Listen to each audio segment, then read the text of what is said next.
అసలు ఆయన లక్ష్యమే కాదు అనేటువంటి మాట. నాకు ఇక్కడ ఒక మాట గుర్తొచ్చింది. ఒక పాత సినిమాలో ఓ పాట, మళ్ళీ పవన్ కళ్యాణ్ గారి సినిమాలో కూడా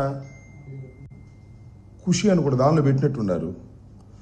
ఆడువారి మాటలకు అర్థాలే వేరులే, అర్థాలే వేరులే అని ఇప్పుడు అనిపిస్తుంది నాకు.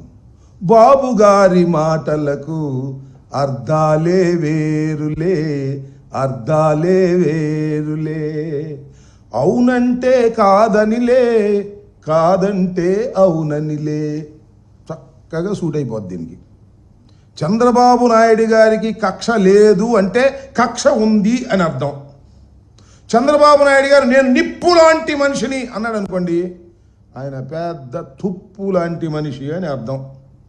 నేను అసలు తప్పే చెయ్యను అన్నాడంటే నిత్యం తప్పులు చేస్తాడని అర్థం. నా అంత విశ్వసనీయత కలిగిన రాజకీయవేత్త ఈ దేశంలో లేడు అంటే అంత విశ్వాసఘాతకుడు ఈ రాజకీయాల్లో ఈ దేశంలో ఎవ్వడు లేడు అని అర్థం. నేను అందరినీ విశ్వసిస్తాను అంటే ఎవరిని నిశ్వసించను అని అర్థం. నేను అక్రమాలు చెయ్యను అన్నాడా, రోజు అక్రమాలు చేస్తాడని అర్థం. నేను ఇదంతా ఎందుకు మీకు ప్రత్యేకంగా చెప్పాల్సిన అవసరం ఉంది. చంద్రబాబు నాయుడు గారు ఉమ్మడి రాష్ట్రం అయిపోయిన తర్వాత, విడిపోయిన తర్వాత హైదరాబాద్లో ఒక ఎమ్మెల్సీని కొనడం కోసం డబ్బులు సరఫరా చేస్తూ లైవ్లో దొరికిపోయాడు. అవునా? నేనన్నా కల్పించానేది? అదే మా వాళ్ళు బ్రీఫ్డ్ మీ కేసులో అంత లైవ్లో దొరికిపోయినా కూడా నా అంత నిజాయితీ పరుడు ఎవడో లేడు నమ్మని అంటాడు. ఈ పత్రికలేమో వాళ్ళు చంద్రబాబు నాయుడు గారు అంత నిజాయితీ పరులు ఎవరు లేరండి, ఈ భారత రాజకీయాల్లో ఆయనంత స్వచ్ఛమైనటువంటి రాజకీయ నాయకుడు ఎవరు లేరు అని చెప్తాడు. మనం నమ్మాలి. అంత పెద్దగా లైవ్లో దొరికిపోయినా కూడా మహానుభావుడు భలే మేనేజ్ చేసుకుంటాడులే. చక్కగా వ్యవస్థలన్నిటినీ మేనేజ్ చేసుకుని తప్పుకుని బయటికి రాగలిగినటువంటి, ఎన్ని ఘోరాల నుంచి అయినా తప్పుకుని రాగలిగినటువంటి గొప్ప వ్యక్తి చంద్రబాబు నాయుడు గారు. నేను మీ అందరికీ గుర్తు చేస్తా, చంద్రబాబు నాయుడు గారు ఎన్నికలకు ముందు మా మీద ఎన్ని అపవాదులు వేశాడండి. 14 లక్షల కోట్ల రూపాయలు అప్పు చేసింది రాష్ట్ర ప్రభుత్వం మామూలు జగన్మోహన్ రెడ్డి గారి ప్రభుత్వాన్ని. చివరికి ఎంతయ్యా అప్పు చేసింది అంటే కేవలం 6,44,531 కోట్లే తేలింది. 14 లక్షలు ఎక్కడదా, 6,46,000 కోట్లు ఎక్కడ? చూడండి, డబుల్ కన్నా ఎక్కువ చెప్పేశాడు.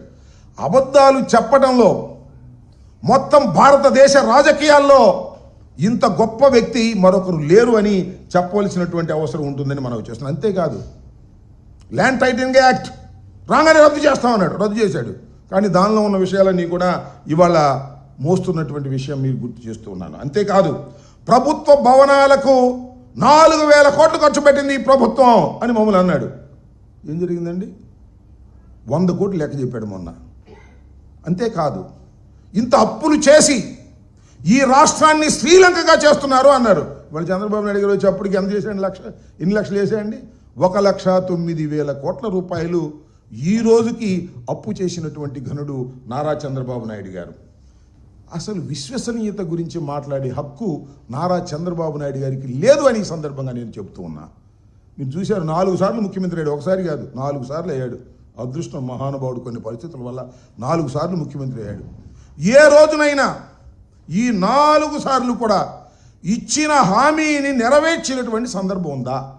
ఒక్కరోజు కూడా ఏదైతే మేనిఫెస్టోలో పెట్టాడో ఆ మేనిఫెస్టోలో పెట్టినటువంటి అంశాలను పూర్తిగా కానీ సగం కానీ పావు వంతు కానీ ఆచరించినటువంటి విశ్వాసఘాతకుడు నారా చంద్రబాబు నాయుడు గారు.